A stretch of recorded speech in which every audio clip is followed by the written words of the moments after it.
Hello, this is Mark Wildman of Wildman Athletica, and today we are going to talk about the most important cool down exercise. When you think about cool down, there are many considerations that you could take into account. The simplest ones are extend the spine, flex the spine, rotate the spine, and stretch the hip.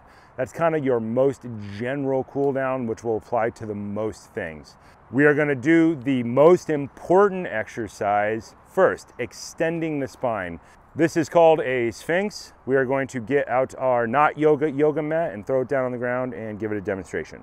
Our not yoga mat is an equipment mat which goes underneath treadmills. It is substantially larger than a yoga mat. We've made videos about this previously. It is just a big chunk of rubber that is actually big enough for somebody my size. I'm 6'2", 240 pounds. Normal size yoga mats are not meant for me. They're meant for people who are like 5'5" and 150 pounds. This works very well. It is cheap, it is affordable, and if you destroy it, it's not a big deal. It lives in the back of my truck all the time. Our Sphinx is very simple. We are going to get all the way down on the ground, and we are going to put our elbows directly underneath our shoulders.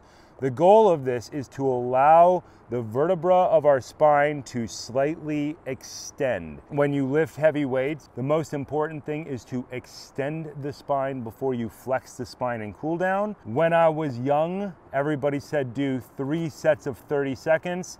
I don't think that works at all. Then we got to just hold a minute of each thing as the absolute minimum effective dose for people to cool down after a workout. I push my cool down into 2 to 3 minutes for each pose, as we will call them. You set a timer on your phone. I like to do a repeated round countdown of 2 minutes. The important part here is that you start lying flat on the ground, put your hands underneath your armpits. You're going to drive your back up. I'm going to slide my arms forward until my elbow is under my shoulder. If my arms are too far out, not very effective. If my arms are too far in, a little bit of effectiveness. I like the mid position. Different people have different opinions on this. I like to externally rotate my hands, palms on the ground, fingers splayed wide. If my shoulders are not in the right spot, then what I'm going to do is do backwards shoulder rolls.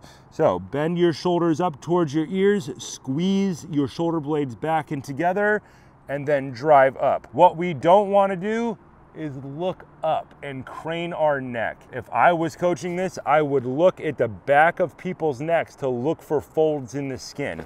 If there are folds in the skin, I would have them lower their eye gaze down until the back of their neck becomes smooth. Gaze your eyes about 18 inches in front of your fingertips and breathe. I like inhale through the nose, exhale through the mouth for the first 3 breaths, and then I go to nose inhale, nose exhale for the remainder of the time. The goal is to feel the lowest part of your back slowly extend into the top of your hips. The low portion of your spine right above your hip bones is where most people are messed up and compressed and everything else. So this is the drill that starts almost every cool down that I coach and or do. You need to decompress the tissue. You've created tension by lifting heavy weights and swinging things. The goal is to get those muscle fibers to relax and generally start sliding open again.